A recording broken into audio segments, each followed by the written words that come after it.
আসসালামু আলাইকুম everyone. Welcome to mentors tale presented by ওরিডেমি। আমি গোলাম রাব্বি হক। আজ আমাদের সাথে গেস্ট হিসেবে আছেন শান্ত পাল। ভাই কেমন আছেন আপনি? জি, ভালো আছি। আপনি কেমন আছেন? জি, আলহামদুলিল্লাহ ভালো। আমরা শান্ত ভাই সম্পর্কে একটু জেনে নিই।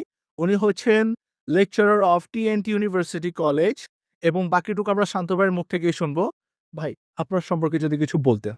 আ আমি Shanta Pal, a teacher at TNT college and university. আ এটা আমি গত বছর সেপ্টেম্বরে জয়েনিং করেছি ১৮তম নিবন্ধনে এবং ৬ষ্ঠ গণবিজ্ঞপ্তিতে। ওকে, থ্যাংক ইউ। তো আমরা শুরুতেই চলে যাব আপনার শৈশবের দিকে। যে আপনার এসএসসি এবং এইচএসসি লাইফ। তো সেই কালে আপনার পড়াশোনা কিরকম ছিল?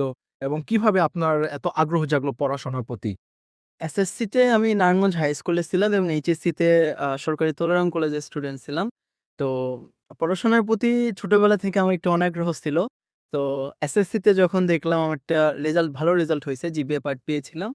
তো তখন দেখি মানুষ আমার প্রতি অন্যরকম একটা দৃষ্টিতে দেখতেছিল। তো যেরকমটা হয় আরকি। যেমন আ কেয়ার, তারপর একটা ভ্যালু, হ্যাঁ? তো এই কারণে ইন্টারে ওঠার পরে আমি তখন বুঝলাম যে একটা ভালো রেজাল্টের মূল্য আলাদা। এই জিনিসটাই আমাকে এনকারেজ করেছিল পড়াশোনার প্রতি। ওকে, থ্যাংক ইউ। তো আপনার এই যে জগন্নাথ ইউনিভার্সিটিতে চান্স পাওয়ার বিষয়টা, ঠিক আছে? তো কিভাবে কতটুকু পরিশ্রম করতে হলো? আচ্ছা, এটা খুবই মজার একটি ঘটনা। আমি একটু শেয়ার করব ব্যাপারটা। আমি একবার একটি মুভি দেখতেছিলাম। তো সচরাচর মুভি দেখা হয় না। তো মুভি দেখার পর আমার রিয়ালাইজেশন হয়েছিল যে একটা পাবলিকে পড়া। তো তখন আ আমি গেলাম পাবলিকে ভর্তি পরীক্ষা দেওয়ার জন্য, মাস্টার্স করার জন্য। আমার অনার্স এবং মাস্টার্স কিন্তু একটা ইসে ছিল, ন্যাশনাল ইউনিভার্সিটিতে ছিল। তো চিন্তা করলাম যে এবার একটু পাবলিক টেক এড করি। তো আমি গেলাম জগন্নাথে। সেখানে দেখলাম শুধুমাত্র মাইক্রোবায়োলজি, মাইক্রোবায়োলজির জন্য ভালো একটা সাবজেক্ট। ওই সাবজেক্টে সুযোগ আছে মাস্টার্স করা। তো আমি ওখানে ডিপার্টমেন্টে যাওয়ার পরে সেখানে খোঁজখবর নিলাম কিভাবে কি করা যায়। তো তারা আমাকে খুব সুন্দরভাবে বুঝাইছে, এভাবে খুঁজতে হবে। তো প্রিভিয়াস ইয়ারের একটা কোয়েশ্চেন আমাকে দিল যে এই প্যাটার্নে কোয়েশ্চেন হবে এবং আমি এতগুলা বছর বাংলা মিডিয়ামে পড়াশোনা করেছিলাম। তো হঠাৎ করে দেখি সবই ইংলিশে এবং আমি নিজেই ইংলিশে একটু দুর্বল, একটু উইক। তো যখন আমি কাগজটা পেলাম কোশ্চেন ১ টা বা ২ টা আমি পারতাম। বাকি সব আমার জন্য অচেনা। ওকে। তো এখন কি করব? প্রত্যেকটা কোশ্চেন আমি ধরে Google এ সার্চ দিছি। সার্চ দিয়ে এবং প্রত্যেকটা অপশন ৪ টা করে অপশন থেকে এমসিকিউ, ৬০ টা এমসিকিউ ছিল। দেন ২০ নাম্বারের রিটেন ছিল। প্রত্যেকটা কোশ্চেন, প্রত্যেকটা অপশন আমি ধরে নেটে সার্চ দিয়ে নিজের মতো করে নোট করে আমি পড়ছি। অ্যান্ড দেন আমার যখন পরীক্ষা আসলো, মজার ব্যাপার হচ্ছে আমি ৬০ টা এমসিকিউ, আমার ৬০ টার মধ্যে আ ৫৬ টা কি ৫৭ টা আমার কমন পড়ছে। এর মধ্যে কিছু আবার কনফিউজড হয়ে গেছিলাম। তো প্রায় ৫০ টার মতো আমি দাগাইছিলাম ১০ মিনিটে। ঠিক আছে? তো মানে কমন পড়লে যা হয় আরকি। বাট কোয়েশ্চেন কিন্তু পুরাটা ইংলিশে হইছিল। আচ্ছা। তো তারপর রিটেন দিলাম। সবকিছু মিলিয়ে আমার রেজাল্ট আসলো যে সেখানে ১৫ তম হইছি। বাহ! মাশাআল্লাহ। সো এটা একটা অনেক ট্যালেন্টফুল একটা অ্যাচিভমেন্ট আমাদের শান্ত পল ভাইয়ের জন্য। সো এরপর আপনার পড়াশোনা শেষে আপনি সর্বপ্রথম আপনার ক্যারিয়ারটা শুরু করলেন কিভাবে? এজ এ প্রফেশনাল হিসেবে? আচ্ছা, প্রফেশনাল হিসেবে আমার ছোটবেলা থেকে, ছোটবেলা বলব না, আমি অনার্সে ওঠার পরে আমার একটা চিন্তা ছিল আমি বিসিএস দেব এবং সরকারি একটা জব করব। পাশাপাশি আমার একটি প্রতিষ্ঠান থাকবে। তো আমি এজন্য বিসিএস এ পড়াশোনা একটু দেখলাম যে বিসিএস এর কোয়েশ্চেন প্যাটার্ন কিরূপ। আর আমি সর্বদা চেষ্টা করি যে কোনো একটা পরীক্ষা দেওয়ার আগে সেই পরীক্ষার কোয়েশ্চেন কিরকম হয়, কোয়েশ্চেন প্যাটার্নটা ধরার চেষ্টা করি। তো যখন বিসিএস এর কোয়েশ্চেন প্যাটার্ন আমি বোঝার চেষ্টা করলাম, দেখলাম অনেক ডিপ লেভেলের কোয়েশ্চেন। তো আমার মনে হইছে যে আমি নরমালি যেভাবে প্রিপারেশন নেব, মানে আমার জন্য একটু টাফ। তো এজন্য ভাবলাম যে আমি নরমাল পড়াশোনা করি। নরমাল কি আছে? নাকি বিসিএস থেকে সরে আসছি? হ্যাঁ, বিসিএস থেকে আমি সরে আসলাম। তো বাই এনি চান্স আমি বিসিএস এর প্রিপারেশন নেওয়ার পরে লাইফের ফার্স্ট এক্সাম দেব, চাকরির পরীক্ষা। তো যদি সেটাতে আমি ফেল করি, আমি ডিমোটিভেট হয়ে যাব। তো নিজেকে মোটিভেট করার জন্য আমি এনটিআরসি এর কলেজ নিবন্ধন এবং স্কুল নিবন্ধন যেটা, সেটা আমি দিলাম। এবং আমি অত বেশি জানতাম না কি ভিতর কি আছে না আছে। তো জাস্ট আমি এপ্লাই করছি। হ্যাঁ, Facebook এ দেখছিলাম একটা পোস্ট আসছিল যে তো ওটা দেখে আরকি আমি এপ্লাই করছি। আমি নিজে এপ্লাই করছি। এপ্লাই করার পর যখন এমসিকিউ আসলো, তো এর আগে আমি একটু পড়াশোনা করছিলাম। আমাকে বলছে, "না পড়ে তো কিছু হয় না।" আচ্ছা, তো ওখানে আ ১০০ টা এমসিকিউ ছিল। ২৫ টা বাংলা, ২৫ টা ইংলিশ, ২৫ টা ম্যাথ এবং ২৫ টা জিকে, জেনারেল নলেজ। ইন্টারনাল। তো এগুলোর মধ্যে পরীক্ষা দেওয়ার পর ৪০ এ ছিল পাস। ওকে। তো আমি ওটাতে পাস করলাম। স্কুল, কলেজ দুটাতেই পাস করলাম। তারপর রিটেনে বসছি। ১০০ নম্বরের রিটেন। আ ১০০ নম্বরের রিটেন, সময় হচ্ছে ৬০ মিনিট, মানে ১ ঘন্টা। রিটেনের কোয়েশ্চেনটার ধাঁচ কিরকম ছিল? কোশ্চেনটা আমরা সচরাচর যে ধরনের কোশ্চেন দেখি বা দেখে অভ্যস্ত, আ ওরকম না, অন্যরকম ছিল। No extra option. ওকে। আপনার ১ ঘন্টার মধ্যে ১০ টা প্রশ্ন উত্তর করতে হবে এবং প্রতিটা প্রায় ২ টা কোশ্চেন ছিল জাস্ট একটা। মানে কোনো নাই। মানে জাস্ট একটা কোশ্চেন, আপনার ওইটাই অ্যান্সার করতে হবে। আর বাকিগুলো ছিল একাধিক কোশ্চেনের আন্ডারে। মানে একাধিক কোশ্চেন ছিল ওখানের ভেতরে। একটা আন্ডারে একেকটা আন্ডারে আরকি কক্ষ দিয়ে ভাগ করা ছিল। এবং নরমালি আমরা অনার্স থেকেই দেখি এটা অথবা এথায় অনেক সময় থাকে। কোনো অথবা ছিল না। কোশ্চেনে যা ছিল তাই আমাকে অ্যান্সার করতে হবে। এবং সময়ও ছিল ১ ঘন্টা। ১ ঘন্টার মধ্যে আমাকে চিত্র আঁকতে হইছে, লিখতে হইছে, হিসাব করতে হইছে সব। তো দিলাম পরীক্ষা। দেওয়ার পর দেখলাম যে না, আমি ঠিকছি। আচ্ছা। তারপর ভাইভাতে গেলাম। ভাইভাতে যাওয়ার পর আমি ছোটবেলা থেকে ভাইভাতে একটু দুর্বল। কারো সামনে কথা বলতে একটু নার্ভাস ফিল করি। আচ্ছা, তো যখন ভাইবা দিতে গেলাম দেখি যে না, যে ম্যাডাম আমাকে কোয়েশ্চেন করছে, ম্যাডাম ছিল আর ২ জন স্যার ছিল ভাইবা বোর্ডে। উনারা যথেষ্ট হেল্পফুল ছিল। তো মানে উনাদেরকে দেখে আমার আলাদা একটা মনে হইছে যে না, আমি পারবো। এবং উনারা যথেষ্ট পরিমাণে আমাকে সাপোর্ট করছে। আর কি ওনারা আপনার কনফিডেন্সটাকে লো হতে দেননি। কনফিডেন্স বিল্ড আপ যার কারণে আমি খুব সুন্দরভাবে তাদেরকে আনসার করতে পারছি। এবং যার কারণে আমার আরকি চাকরিটা, মানে ১ম বার পরীক্ষা দিয়ে আমার চাকরিটা হইছে। ওকে। এই আর থ্যাংক ইউ ভাইয়া। তো এই যে এত স্ট্রাগল, এত কষ্ট, এর মধ্যে যে আপনার অ্যাচিভমেন্ট ন্যাশনাল লেভেলে মেরিট 5th হওয়াটা, ঠিক আছে? তো এটা অবশ্যই অনেক বড় একটা ব্যাপার। তো এই অ্যাচিভমেন্টটা করার পর আপনার কিরকম লাগতেছিল আরকি তখন?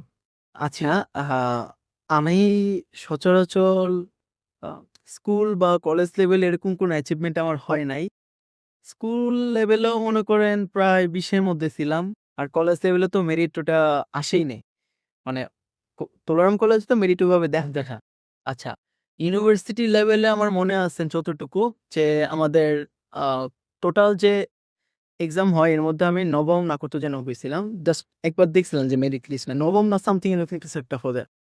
আচ্ছা, তো এরপর যখন দেখলাম যে আমি ইন্টার্সির পরীক্ষাতে আ ৫ম হয়েছি। মানে আমি জানতাম না যে মেরিট লিস্ট বের হইছে। আমি দেখলাম, ফেসবুকে দেখছি যে সবাই বলতেছে। আমি সবকিছু ফেসবুক থেকেই জানছি। সবাই বলতেছে যে মেরিট সে এততম হইছে, সে এততম হইছে। তো আমি তো ভয় পাচ্ছি যে আমার মেরিট কি না কি হয়। তো আমি পরে নেটে ঢুকলাম এবং তখন বাজে রাত ১:৩০, ১:০০ কি ১:৩০, এবং আমার ফ্যামিলি কাউরে জানাই নাই কে মেরিট দিছে। তো যখন আমি ল্যাপটপটা চালু করলাম, মোবাইলে ট্রাই করতেছি, মোবাইলে আসতেছে না। এটা একটা সমস্যা। তখন কি আপনার ভয় লাগে নাই? মানে আমি ভয়ে আমার হাত পা কাঁপতেছে যে কি হবে? বা এখান থেকে ইন্টারনেট লোডিং আমি মোবাইলেও দিয়ে রাখছি, ল্যাপটপেও দিয়ে রাখছি। কোন থেকে আপনার কোন জায়গা দিয়ে কোন ফলাফল পাচ্ছি না। আবার যখন দেখলাম আমার মানে মেরিট লিস্টে মানে ৫ম, মানে তখন আমি অবাক যে ৫ম কিভাবে? মানে আমি তো আজ পর্যন্ত নরমাল মানে নারায়ণগঞ্জের মধ্যে ৫ম হই নাই। তো সেখানে বাংলাদেশের মধ্যে ৫ম। ইন্টারন্যাশনাল লেভেলে 5th হওয়াটা এটা আসলেই অনেক বড় অ্যাচিভমেন্ট, অনেক বড়। হ্যাঁ, তো তখন আমার কাছে মানে আমি নিজে পরে দৌড়ে গেছি মা-বাবার কাছে। এবং ল্যাপটপ নিয়ে পরে মা-বাবা শুয়েছিল। তখন আরকি তাদেরকে বললাম যে, আমার তো রেজাল্ট দিছে। আ তো মা-বাবা তো আমি বললাম মেরিট লিস্ট দিছে আমার। তো তারাও দেখলাম একটু ভয়, মানে কি হইছে? কই আমি তো ৫ম হইছি। তারাও মানে বিশ্বাস করে নাই ফার্স্ট এ। তো তারপর দেখা যায় যে না, তারা আস্তে তো ৫ম? হ্যাঁ, আমি বাংলাদেশের মধ্যে ৫ম হইছি। তো তারাও অনেক খুশি হইছে আমার জন্য, এবং আমার বাবা সবাইকে মিষ্টিও খাওয়াইছে এটার জন্য। ওকে। অনেক বড় একটা অ্যাচিভমেন্ট শান্তপাল ভাইয়ের জন্য। তো এখন আমরা আরকি সুইচ করতে চাচ্ছিলাম আপনার ক্যারিয়ার লাইফে, প্রফেশনাল লাইফে। সো এই গ্র্যাজুয়েশন শেষ করার পর, তারপর আপনার ন্যাশনাল মেরিটে ফিট আসার পর, সো পরে আপনি আপনার ক্যারিয়ারের সর্বপ্রথম কোথায় স্টেপ নিলেন? আরকি নারায়ণগঞ্জের ভিতর আর কি আপনার কোচিং লাইফ যেভাবে শুরু করলেন বাচ্চাদের পাঠদান দেওয়া, তো সে ব্যাপারে যদি কিছু বলতে। আচ্ছা, কোচিং আমি শুরু করেছি ইন্টার পাস করার পরই। ও ওকে, অনেক আগে। অনেক আগে। আ আমি ফার্স্টে শুরু করেছিলাম ইন্টার পাস করার পর আমার এক স্যারের কাছে আ সানডাইল কোচিং সেন্টার নাম ছিল। সেখানে আমি আরকি বিজ্ঞান শিক্ষক হিসেবে ছিলাম। দেন সেখান থেকে আমার যাত্রা শুরু হয়েছিল। এবং সেখানে কিছু বছর করানোর পরে সেখান থে ও ওই সানডাইল কোচিং সেন্টার যে ইন্টার এসএসসি বাচ্চারা ছিল, তাদেরকে নিয়ে আমি ইন্টার শুরু করেছি। ওকে। এবং এসএসসি পড়পর এবং আমি কোনো ইন্টার কোচিং না পড়িয়ে ডিরেক্ট ইন্টারের আমার নিজের ব্যাচ চালু করেছিলাম। আমার এক ফ্রেন্ড সাথে ছিল, তার সহায়তা আরকি। এভাবে আরকি কোচিং সেন্টারে বা শিক্ষকতার পেশায় ঢোকা। আপনার ফুল কোচিং সেন্টারটা যেটা ছিল সেটার নাম কি ছিল? সেটার নাম ছিল বায়ো একাডেমি। ওকে, বায়ো একাডেমি। তো আমরা নারায়ণগঞ্জের অনেক বাচ্চাদের জিজ্ঞেস করলাম আপনার ব্যাপারে এবং সবাই বলে যে আপনি বায়োলজি পড়ানোতে অনেক এক্সপার্ট। তো আপনি যে পড়ান বায়োলজি, এই কৌশলটা যদি আমার অন্য নিউ কামার টিচার্সদের যদি কিছু একটু ধারণা দিতেন। কারণ বায়োলজি কিন্তু অ্যাকচুয়ালি বাচ্চারা পড়তে চায়। ঠিক আছে? তো দেখা যায় যে ওরা একটু হেলামি করে।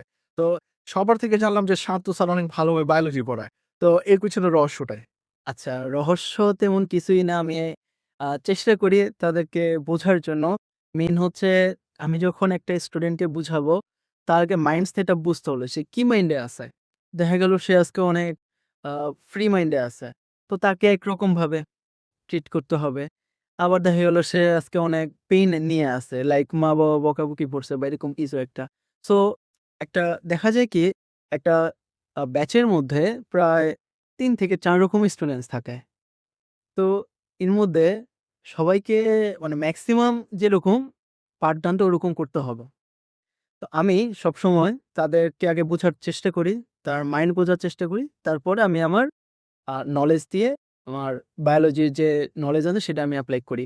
এবং সেক্ষেত্রে দেখি যে যদি দেখি আজকে সবাই একটু অনেক বেশি আনন্দ ফুর্তির মধ্যে আছে, তাই যে অনেক সময় থাকে তার যে আজকে একটু বেশি আনন্দ দিয়ে যাবো।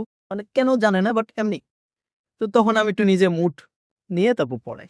আর যখন দেখি যে না এরা আজকে একটু চুপচাপই, তখন আমি একটু ফানি ভাবে পড়ানোর চেষ্টা করি। আর বায়োলজি ব্যাপারটা হচ্ছে আমার কাছে পার্সোনালি মনে হয় বায়োলজি অনেক মজার একটা সাবজেক্ট। কারণ আমি এটা নিয়ে এত বছর পড়ে আসছি। তো শুরুতে আমার পড়ার ধরনটা ছিল অনেকটা রিসার্চ ভিত্তিক। আমি ধরেন একটা টপিক ধরলাম। টপিক ধরার পর সেটাকে আমি বিভিন্ন বই থেকে পড়ার চেষ্টা করি এবং ইন্টারনেটে সার্চ দেই। আমি আ সার্চের জন্য Google ইউজ করি। ChatGPT ইউজ করি, আবার Gemini ইউজ করি।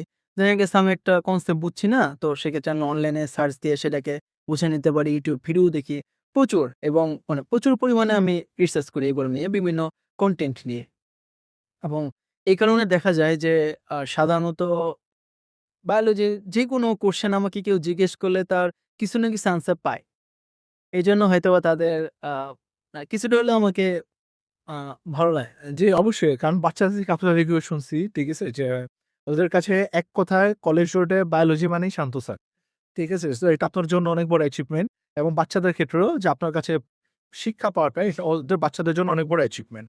তো আমার পরবর্তী প্রশ্ন হচ্ছে হলো আপনার জন্যে যে এই যে বায়োলজি যে আমরা পড়াই, ঠিক আছে? তো এতে একটা বাচ্চা যদি বাসায় যদি আটকায় গেল পড়তে গিয়ে, ঠিক আছে? সো সে কি এআই ব্যবহার করে বায়োলজি সম্পর্কে আরো তথ্য জ্ঞান অর্জন করতে পারে কিনা?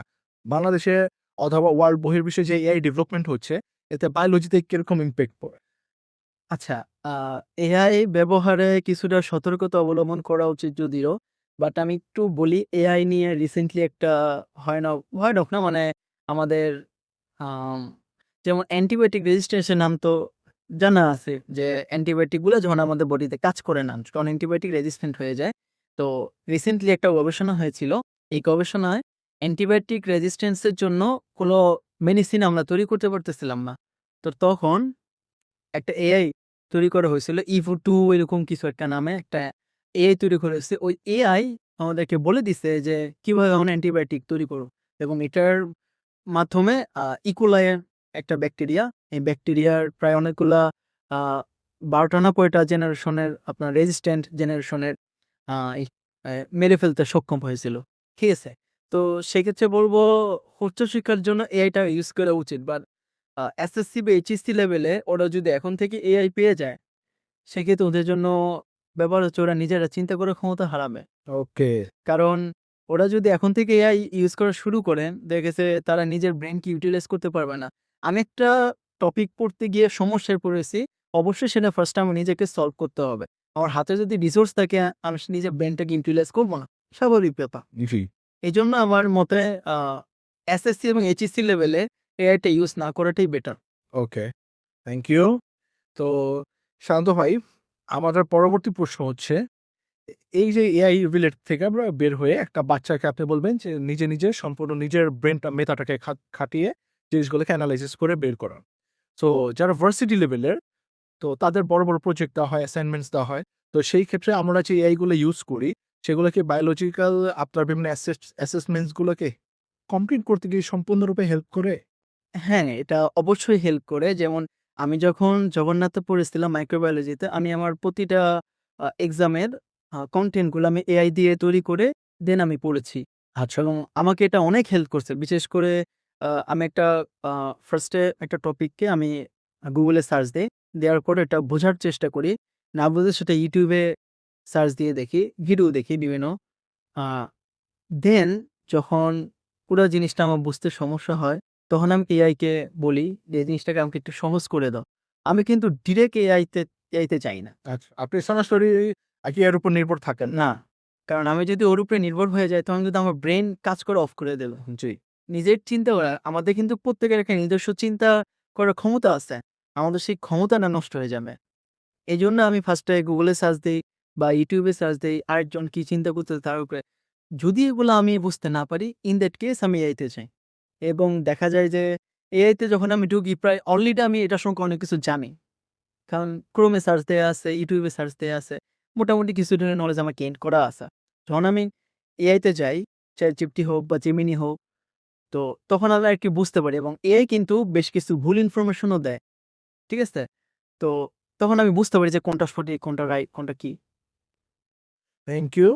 আচ্ছা, আমাদের দেশে কি হায়ার স্টাডিজ অর পিএইচডি লেভেলে যদি কেউ বায়োলজিক্যাল কোনো কিছু শিখতে চায় অথবা কোনো কিছু কমপ্লিট করতে চায়, তো সেই ক্ষেত্রে কি আমাদের বাংলাদেশে এনাফ রিসোর্সেস আছে? কিংবা আমাদের বাংলাদেশ থেকে কি সে প্রপারলি পিএইচডি কিংবা হায়ার স্টাডিজ এর জন্য এনাফ কিনা? আপনি কি মনে করেন? আচ্ছা, তো এটা ডিপেন্ড করে টপিকের উপর, রিসার্চ টপিকের উপর। দেখা গেছে কিছু রিসার্চ টপিকের জন্য আমার যা ইনগ্রেডিয়েন্টস এবং যা কম্পোনেন্টস দরকার এগুলো বাংলাদেশে এভেইলেবল আছে। এবং বিভিন্ন ল্যাব ঢাকা ইউনিভার্সিটি বা চট্টগ্রাম ইউনিভার্সিটি অথবা জাহাঙ্গীরনগরের যে ল্যাবগুলো আছে সেগুলো অনেক ডেভেলপ। তবে আ একদম মলিকুলার লেভেলে, জিন লেভেলে যে কাজ করার যদি কেউ চায় যে আমি এই তো মলিকুলার বা জিন লেভেলে আমি কাজ করব, সেক্ষেত্রে আমাদের বাংলাদেশে রিসোর্স কিছুটা কম। জিন বলতে আপনি জেনেটিক্স লেভেলের জেনেটিক্স লেভেলে বা যদি কেউ জিন নিয়ে কাজ করতে চায়, সেক্ষেত্রে সেখানে রিসোর্স কিছুটা কম। কিছুটা কম আছে। আচ্ছা, থ্যাংক ইউ আপনাকে। তো আজকে আমরা শান্ত ভাইয়ের সাথে অনেক গল্প করলাম। শান্ত ভাই আমাদের অনেক রকম আইডিয়াস দিল, অনেক রকম পরামর্শ দিল এবং উনার লাইফ সম্পর্কে অনেক কিছু শেয়ার করল। তো লাস্ট একটা প্রশ্ন আপনাকে, যে যদি আপনি একজন বড় লেভেলের বায়োলজিস্ট হন, সাপোজ, ঠিক আছে? আজ থেকে ২ বছর ৫ বছর পর। সো আপনি দেশের কল্যাণের জন্য কি করবেন? আচ্ছা, তো প্রথমত আমি দেশের কল্যাণের জন্য চেষ্টা করব যে ইনগ্রেডিয়েন্টস গুলা বা কম্পোনেন্টস গুলা বা ইন্সট্রুমেন্ট গুলা বাংলাদেশে ঘাটতি আছে, যেটা আমার দেশকে এগিয়ে নিতে সাহায্য করবে, সেগুলো আমি আনার ব্যবস্থা করব। এটা আমার ১ম টার্গেট। এবং যারা চায় হায়ার স্টাডিজ এর জন্য বাহিরে যেতে, তারা যেন বাহিরে না গিয়ে বাংলাদেশ থেকে উচ্চতর ডিগ্রি নিতে পারে। লাইক আমেরিকা বা অস্ট্রেলিয়া অথবা জাপানতে অনেকে যেমন আমি যখন জগন্নাথে পড়ছি, আমাদের জগন্নাথের মেক্সিমাম টিচাররা জাপান থেকে পিএইচডি করা। তো তাদেরকে যেন পিএইচডি করার জন্য, এমফিল করার জন্য যেন বহির্বিশ্বে যেতে না, বাংলাদেশে যেন সেই সিস্টেমটা থাকে। প্রপার রিসোর্সেস থাকে। এটা হচ্ছে আমার ১ম প্রায়োরিটি। Okay, thank you. আমাদের শিক্ষার্থী এবং দর্শকদের জন্য যদি কিছু বলতেন। আচ্ছা, আ আমি যেহেতু বায়োলজি পড়াই, তো সেক্ষেত্রে বলব বায়োলজি আমরা যেভাবে করি সেটা হচ্ছে একটু মুখস্থ করার চেষ্টা করি এবং এটাকে আধুনিক বাংলা ভাষায় বলতে গেলে বুঝে মুখস্থ করা। যেমন আমি অনেক স্টুডেন্টসকে জিজ্ঞেস করলাম যে, "তোমরা বায়োলজি পড়ো কিভাবে?" "স্যার আমি বুঝে মুখস্থ করি।" তো অ্যাকচুয়ালি বুঝে মুখস্থ করাটা বায়োলজি না। বুঝতে হবে ঠিক আছে, বাট আমার মতে যদি তুমি প্রপার রিসার্চ করতে পারো, তোমার কাছে বায়োলজি অনেক আ মজা লাগবে এবং বায়োলজি ভুবনে তুমি যদি একবার ঢুকতে পারো, দেখবা যে এটা অনেক মজার একটা জিনিস।